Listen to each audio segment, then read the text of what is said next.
Hello friends, very very good morning. আজকে আবার সকাল সকাল চলে এসেছি চার কাপ নিয়ে গুড মর্নিং উইশ করবো বলে। কেমন আছেন আপনারা? আশা করি ভালো আছেন, আমরাও ভালো আছি। কালকে ভিডিও করেছি কিন্তু আপলোড করা হয়নি। কালকে হাজব্যান্ডের সাথে গেছিলাম একটুখানি ওই খাওয়া দাওয়া করতে।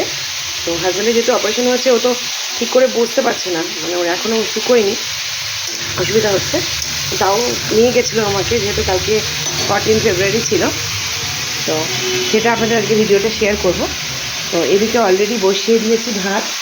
শাশুড়ি মাকে এখন সকালবেলা করে ভাতই দিচ্ছি, আপনার একটু শরীর খারাপ সেই জন্য। আর এখানে গাজর আলু তরকারি করছে, এটা সকালের ব্রেকফাস্টে। তার কারণ হচ্ছে রান্না বাবা, এই যে এখন ভাত বসিয়েছি আর ওদিকে তরকারি বসিয়েছি, পরোটা করবো। ব্রেকফাস্টে পরোটা আর গাজর আলুর তরকারি। এই যে আমার ছেলে জিজ্ঞেস করতে এসছে আর কিছু নেই না, আর কি আর মিষ্টি দেবো। তো সঙ্গে থাকুন, শেয়ার করছি। Again very very good morning সবাইকে। বাড়ির সামনে এসছে মাছ, হাজব্যান্ড কিনছে।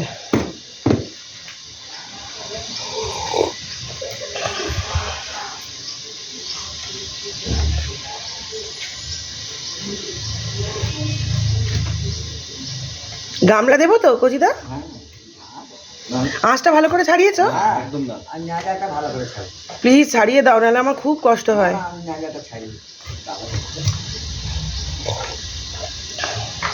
মাছের তেলটা ভালো হবে গো?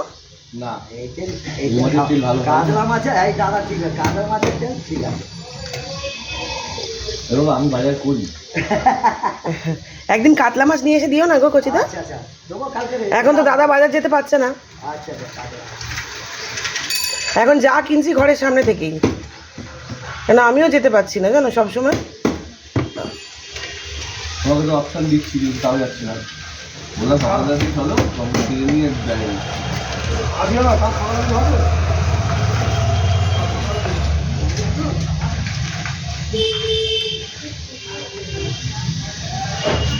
রান্না করবো সেটা এখনো ঠিক করে উঠতে পারিনি, কিছু বাজার নেই। সকালবেলা বাজার কিনলাম, আমি যেহেতু বেরোবো তাড়াহুড়ো আছে। আজকে ছেলের স্কুল নেই, ছেলের এখন ফাইনাল এক্সাম চলছে, অ্যানুয়াল এক্সাম। তো ওকে ছেড়ে স্কুলে দিয়ে আমি বাজারটা করে নিয়ে আসি। এবার আজকে যেহেতু স্কুলে যাইনি, আমার আজকে বাজারও করা হয়নি, ওই জন্য বাড়ির সামনে থেকেই আজকে মাছ সবজি সব কিছু কিনলাম।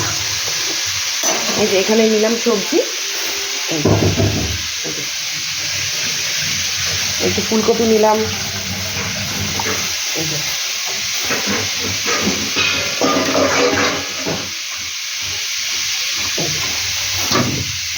কুমড়ো নিলাম, এই কুমড়োটা কেটেছি, কুমড়ো উচ্ছে দিই চচ্চড়ি। ফুলকপি নিলাম, শিম,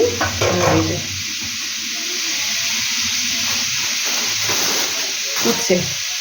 উচ্ছে কুমড়ো দিয়ে চচ্চড়ি করবো, শিম ছেঁচকি করবো, আর ফুলকপিটা কেটেছি, একটু মাছের ঝোল করে নেবো।